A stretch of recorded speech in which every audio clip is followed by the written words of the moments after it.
문재인 대통령이 호주 국빈 방문을 마쳤습니다. 2020년 3월에 국경을 폐쇄한 후 이번에 개방한 호주가 해외 정상으로는 대한민국 대통령을 처음으로 초청한 것입니다. 양국 정상은 올해만 해도 6월 G7, 10월 G20에 이어 이번이 세 번째 정상회담입니다. 호주 측에서 만나는 계기마다 와달라고 했는데 이번에 국빈 방문을 한 것입니다. 이번 호주 방문에서는 좋은 소식들이 연이어 들려왔는데요. 첫 번째로 국내 기술로 만들어진 K9 자주포가 호주로 수출됩니다. 방위사업청은 13일 K9 생산업체인 한화 디펜스가 호주 획득관리단과 K9 자주포 수출을 위한 계약을 맺었다고 밝혔습니다. 호주는 K9 자주포 30문 약 9,300억 원 규모를 구매할 예정으로 역대 K9 수입국 가운데 최대 규모입니다. 이 밖에 K10 탄약 운반 장갑차 15문도 구매하기로 했습니다. 이에 따라 호주는 한국을 포함해 8번째로 K9 자주포를 운용하는 국가가 됐습니다. 호주와의 계약 전 K9 자주포는 한국을 제외한 6개 국가에 약 600여 문이 수출돼 전력화 중이었고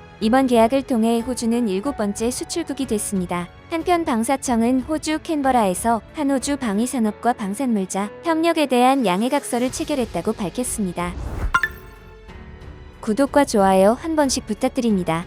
앞서 한국과 호주는 2001년 8월 양국 국방부 간 양해각서를 체결했지만 2011년 8월 효력이 만료됐습니다. 한호주 수교 60주년 기념과 조직 개편 등 변화된 환경에 따라 새 양해각서를 체결할 필요성이 제기됐고 지난해 3월부터 한국과 호주 간 실무협의와 법무 검토 등이 진행됐습니다. 이번 양해각서 체결에 따라 한국과 호주는 방산협력 현안 해결을 위한 공동위원회를 다시 정례화하고 정부 차원의 방산 수출 지원 협력을 강화하기로 했습니다. 강은호 방사청장은 한호주 양해각서 서명 및 K9 자주포 계약을 통해 양국의 K9 자주포에 대한 상호 운용성을 기반으로 무기체계 간 합동성을 증진하는 방안도 협력하기로 했다고 밝혔습니다. 그리고 이번 호주와의 K9 계약의 파급 효과는 상상을 초월할 것으로 예상된다고 전해졌는데요. 특히 오는 6월 예정된 최대 10조 원 규모의 호주군 차기 궤도 장갑차 수주전에도 긍정적인 영향을 미칠 것으로 전망됐습니다. 방산업계에 따르면 한화 디펜스는 K9 자주포 30문과 K10 탄약 운반 장갑차 공급을 위해 호주 빅토리아주 질롱시에 생산시설을 건립할 예정입니다. 국내 방산기업이 해외 현지에 별도의 생산 거점을 마련한 것은 이번이 처음입니다. 리처드 조 한화 디펜스 호주법 인장은 오랜 노력 끝에 호주군에 K9 자주포를 공급하는 뜻깊은 결실을 맺어 영광이라며 앞으로 호주 육군의 전투력과 자주 국방력 강화에 기여하기 위해 호주 현지 협력사들과 함께 적기 납품 등 약속된 사항들을 빈틈없이 지켜나갈 것이라고 말했습니다. 한화 디펜스가 이번에 호주 수출 계약을 체결하면서 미국, 영국 등 글로벌 선진국의 자주포 입찰 경쟁에서 유리한 고지를 점할 수 있게 됐다는 설명입니다. 방산업계 관계자는 호주는 정치, 외교, 안보 차원에서 미국, 영국 등 선진 서방 국가와 묶여있는 가교 역할을 하는 나라라면서 이번 계약을 통해 내년 영국 자주포 수출 사업이나 미국 신형 자주포 개발 사업 기술 참여 등 입찰 과정에서 유리하게 작용할 것이라고 내다봤습니다. 이와 관련 한화 디펜스는 호주 생산 시설을 통해 단순히 호주 육군에만 자주포를 공급하는 게 아니라 영국, 유럽 등 여러 사업의 서플라이 허브로 활용할 것으로 알려졌습니다. 앞으로 20에서 30년간 예정된 호주 자주포 사업을 위한 제품 생산뿐만 아니라 필요에 따라 호주에서 생산할 제품을 다른 나라로 수출할 수도 있다는 것입니다. 한화 디펜스는 현재 독일 라인메탈과 함께 최종 후보자로 경합을 벌이고 있으며 계약 규모는 최대 10조 원 규모로 추정되고 있습니다. 방산업계 관계자는 현재로서는 호주 장갑차 최종 결과를 예측할 수 없지만 이번 K9 계약이 실보다는 득으로 작용할 전망이라면서 차세대 장갑차에 최종 선정되면 호주 현지에서 생산하는 게 핵심이 될 텐데 미리 호주의 생산 거점을 확보할 수 있게 됐다는 점에서 지역경제 활성화 등의 측면에서 발판을 마련한 것이라고 설명했습니다. 한편 이번 호주 방문에서는 방산 계약보다 더 중요한 사안이 있었는데요. 한국은 얼마 전 요소수 파동을 겪었습니다. 따라서 중국에만 의존하는 원자재 수입이 얼마나 위험한 것인지 다시 한번 깨달았습니다. 현재 한국은 원료와 원자재 공급망 확보가 어느 때보다 중요한 시점입니다. 이에 호주의 광활한 영토에는 철광석, 희토류, 리튬, 니켈 등 여러 자원이 묻혀 있는데 매장량으로 따지면 세계 1위에 달합니다. 이 자원들은 우리가 생산하는 반도체, 전기자동차 배터리 등 첨단 산업의 주요 원료로 알려져 있습니다. 최종건 외교부 차관은 우리가 수입하는 광물과 원자재의 40%가 호주에서 온다며 첨단 산업 육성의 호주와의 공급망 안정이 상당히 중요해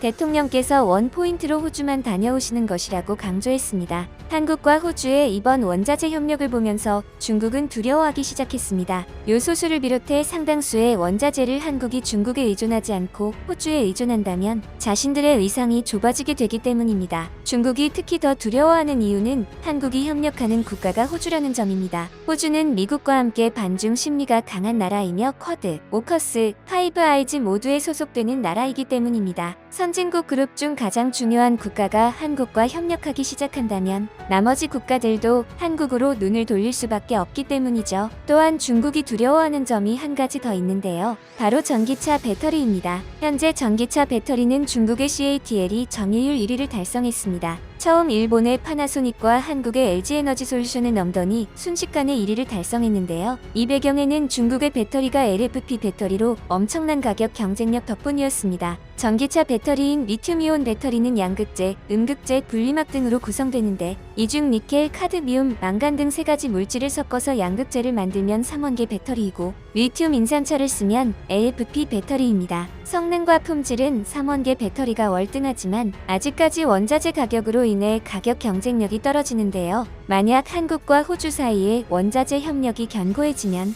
전기차 배터리의 가격 경쟁력에서도 승기를 잡을 수 있게 되는 것이죠. 한편 전문가들은 한국과 호주의 국빈 방문이 성사된 데에는 경제적 관점에서 양측의 상호 이해관계가 맞아떨어졌다는 분석입니다. 수소에너지 개발에 적극적인 호주는 한국의 한 발 앞선 수소, 생산, 저장, 운송 기술력에 관심이 많습니다. 정부는 호주가 보유한 자원을 통해 반도체, 전기차, 배터리, 핵심 소재의 안정적 공급망 구축을 기대하고 있습니다. 청와대 고위 관계자는 이번 국빈 방문에서 청정에너지, 인공지능, 디지털 통상, 우주 분야 등 신성장 협력 모델을 창출, 공동 번영의 방향을 제시할 것으로 예상된다라고 밝혔습니다. 다른 청와대 관계자는 청정 수소 공급망 구축, 그린 블루 수소 생산 협력, 수소 모빌리티 등 수소 경제에 관해 양국 간 협력의 여지가 굉장히 많다고 했습니다. 한편 문재인 대통령은 호주 캔버라에서 한국전쟁에 참전했던 호주 용사와 유가족 초청 만찬을 주재하고 희생과 헌신에 감사의 뜻을 전했습니다. 이날 만찬은 문 대통령 국빈 방문 계기,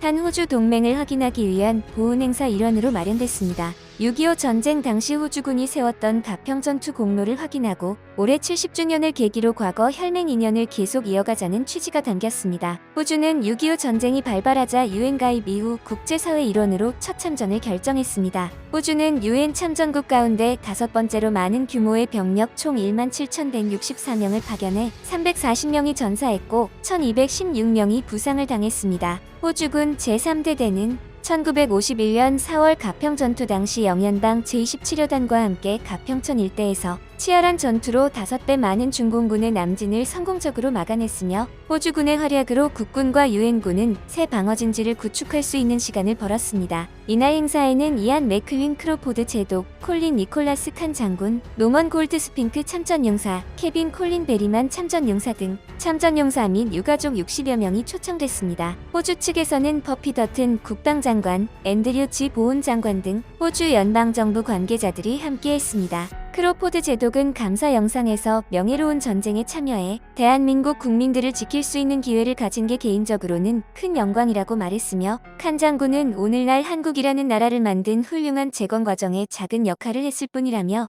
한국의 성장에 작게나마 기여한 것을 큰 자부심으로 여기고 있다고 말했습니다. 한편 한국과 호주는 가평 전투를 기념하기 위한 각종 지원 사업을 진행하고 있습니다. 한국은 캔버라, 시드니 등 호주 여러 도시의 한국전 참전비 건립 사업을 지원하고 있고 호주는 마을길과 공원 등의 이름에 가평을 붙이고 있습니다. 호주는 한국의 IMF 사태 당시에도 마지막까지 자금을 빼지 않아 한국의 상황이 더 악화되는 것을 막아주었던 나라이기도 합니다. 한편 문재인 대통령은 호주 국빈 방문 중 기자회견에서 베이징 동계올림픽 보이콧 문제에 대해 한국 정부는 보이콧을 검토하지 않고 있다고 밝혔습니다. 문 대통령은 베이징 동계올림픽에 대한 외교적 보이콧에 대해서는 미국을 비롯한 어느 나라로부터도 참가하라는 권유를 받은 바 없다고 설명했습니다. 문재인 대통령의 이번 회견 내용은 일본의 불똥이 튀었습니다. 왜냐하면 일본은 올림픽 보이콧에 동참했기 때문입니다. 중국은 벌써부터 일본에 대한 배신감을 보이고 있습니다. 왕원빈 외교부 대변인은 브리핑에서 중국은 이미 온 힘을 다해 일본의 도쿄올림픽 개최를 지지했다며 이제는 일본이 응당 갖춰야 할 기본적인 신의를 보여줄 때라고 강조했습니다. 일본에 뒤통수 치지 말라는 것이죠. 중국은 코로나 확산에도 불구하고 도쿄올림픽에 사상 최대 규모의 선수단을 보내 성공을 기원하며 동참했습니다.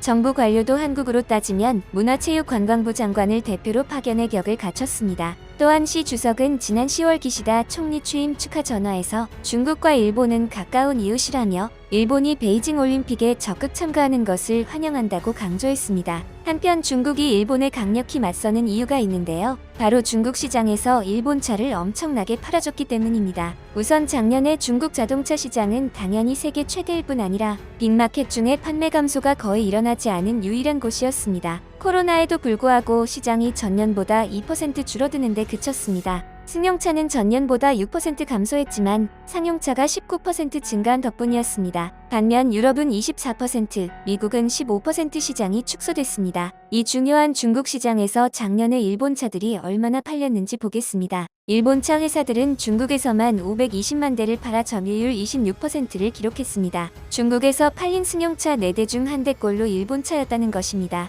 중국의 자동차 시장에서 일본 차가 위상이 높아진 것은 사드 보복으로 한국의 현대차가 밀려난 데 있습니다. 일본이 작년에 중국에서 판 자동차인 520만 대는 작년에 일본 전체 신차 판매량인 460만 대보다 훨씬 많습니다. 또 일본차 업체의 가장 중요하고 가장 큰 시장인 미국의 작년 일본차 판매 합계인 534만 대를 거의 따라왔습니다. 아마도 올해나 내년쯤에는 중국 내 일본차 판매량이 미국 내 일본차 판매량을 넘어 일본차의 최대 시장으로 등극할 것으로 전망됐습니다. 따라서 중국 입장에서는 자신들이 자국에서 일본차를 엄청나게 팔아주고 도쿄 올림픽도 적극적으로 지지해줬는데 일본은 결국 자신들에게 올림픽 보이콧을 강행했다는 것입니다. 일본이 올림픽 보이콧을 하고 한국이 호주와 협력할 줄 알았다면 자국 시장에서 일본에 점유율을 주지 않았을 것이라는 겁니다. 일본과 중국의 갈등이 고조되는 가운데 한국과 호주의 아름다운 협력을 응원합니다. 혹시 주식하시나요? 오른쪽 버튼을 누르시면 내 주식 등급을 조회할 수 있습니다. 참여하신 모든 분들에게는 주식 베스트셀러와 수준별 동영상 강의를 제공해드립니다.